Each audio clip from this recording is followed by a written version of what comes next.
कभी कभी ऐसे पल आते हैं कि जो परिवार होता है वो लड़की जो होती है उससे अपनी इज्जत को जोड़ के देखते हैं। तो लड़कियां क्या करती है, कोई भी काम करेंगी, बेटी हमारी इज्जत खराब मत करना, बच्चा हमारी इज्जत खराब मत करना।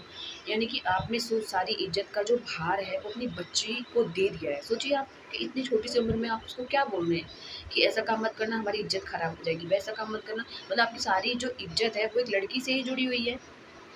चलिए ठीक है, लड़कियां क्या करती हैं, ये छोटी सी बात सुनिए कि बाप की नाक के लिए, अपने पिताजी की नाक के लिए वो अगर किसी से सच्चा प्रेम भी करती है, किसी को अपने लिए पसंद भी करती है, तो उसको छोड़ देती है।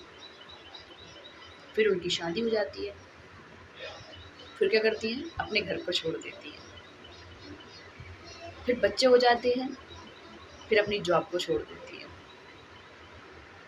कभी कहीं बाहर जाने लग जाए, कोई आपको अगर छेड़ता है तो बाहर जाना छोड़ देती है। अपने भाई के लिए प्रॉपर्टी को छोड़ देती हैं। और अगर घर में ही कोई परेशान करे और अगर वो कोई किसी से कुछ कहे तो कोई उनका साथ नहीं देता, तो कभी कभी वो उम्मीद भी छोड़ देती हैं।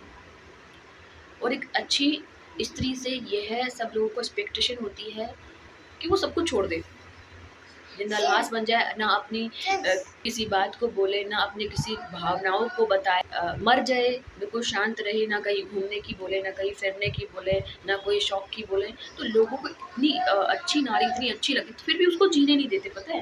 वो लाश भी बन जाएगी फिर भी उसको जीने नहीं देते। कभी उसको इज्जत का टैग लगाया जाता है, कभी उसको बोला जाता है कि आप ये घर आपका नहीं है, आप घर छोड़ के जाइए, वो घर आपका है। फिर वहाँ जाके लोग बोलते हैं, अरे ये क्या तुम्हारा घर है क्या जो इतना इस पे अधिकार जमाती हो। फिर जॉब को छोड़ने के लिए बोला जाता है कि भाई घर में मैनेज नहीं हो रहा है, आप जॉब छोड़ दीजिए, घर में रहिए। जब फिर वो पैसे मांगती हैं अपनी कोई फरियाद को, अपनी कोई उनकी कोई शौक होते हैं उसको पूरा करने के लिए पैसे मांगती है, तो फिर घर में झिक झिक झिक झिक होती है। ठीक है, छोटे छोटे चीज़ के लिए उनको पैसे मांगने पड़ते हैं। फिर बहुत सारे लोग बोलते हैं कि लड़ाइयाँ हो रही है, चलिए बच्चे पैदा कर लीजिए। बच्चे पैदा कर लेते हैं, सारी ज़िम्मेदारियाँ उन पे आ जाती है और पूरे दिन औरत उसी ज़िम्मेदारी में लगी रहती है। फिर पति जो होते हैं, हस्बैंड बोलते हैं, भाई टाइम नहीं देती हो, तुम तो मोटी हो गई हो, तुम तो ये हो गई हो, तुम तो अब तुम में पहले जैसी बात नहीं रही। जहाँ उनको ये समझना चाहिए कि एक स्त्री ने उनके बच्चे को जन्म दिया है ताकि उनके परिवार वाले बोलते हैं कि सब कुछ ठीक हो जाएगा, इसलिए सिर्फ उन्होंने एक बच्चे को जन्म दे दिया, ताकि क्योंकि अभी वो मेंटली रूप से रेडी भी नहीं थी बच्चों रखने के लिए। फिर भी उन्होंने आपके लिए बच्चे को जन्म दे दिया। आपको समझने की जगह आप उसमें नकल निकालते हैं, नुक्स निकालते हैं। उन्होंने अपनी आज़ादी ख़त्म कर दी। उनको पता है कि बच्चा हो गया है, बच्चे की केयर मैं करूँगी, मुझे सब कुछ छोड़ना पड़ेगा। मुझे इवन वो सर में कंघी तक भी नहीं कर पाएँगी, कभी-कभी सिचुएशन इतनी बुरी हो जाती है बच्चे के साथ, ठीक है? बुरा नहीं है, बच्चे अच्छी बात है, अब बच्चे होना एक माँ को मातृत्व का एहसास कराते हैं।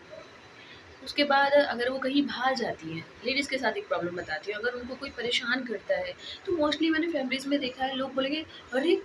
वहाँ तो इतने लोग जाते हैं, सिर्फ़ तुम्हीं को क्यों छेड़ता है वो? तुम ही ने ऐसी कोई हरकत करी होगी।" अब स्त्री क्या है, स्त्री जो परेशानी होगी तो अपने परिवार से ही बोलेगी, परिवार का रिस्पॉन्स क्या मिला? तो आगे से अगर उसको कोई छेड़ता है, अगर कोई परेशान करता है, तो वो फिर किसी को बोलेगी ही नहीं, अपनी बात किसी को बताएगी ही नहीं। फिर बोलते हैं, "कोई बात है तो तुम बताती नहीं हो, तुम इतनी चुप-चुप क्यों रहती हो? समझते आप हो नहीं, बात करते हैं तो उस चीज़ का आंसर आप करते हो नहीं, ठीक है? आपको सब कुछ चाहिए लेकिन आपको मेरी शिकायतें नहीं सुननी होती हैं।" तो एक स्त्री क्या करेगी? स्त्री का एक्सपेक्टेशन जो है वो आप उस पे किसी पे भी खरे नहीं उतर रहे हो, तो फिर आपसे शिकायतें क्यों करेगी? फिर बहुत सारी मर्द जात बोलती है कि भैया औरत धोखा दे रही है। औरत जब किसी को कोई औरत धोखा देती है उसके पीछे बहुत सारी वजह होती है, ये नहीं समझता है कोई इंसान।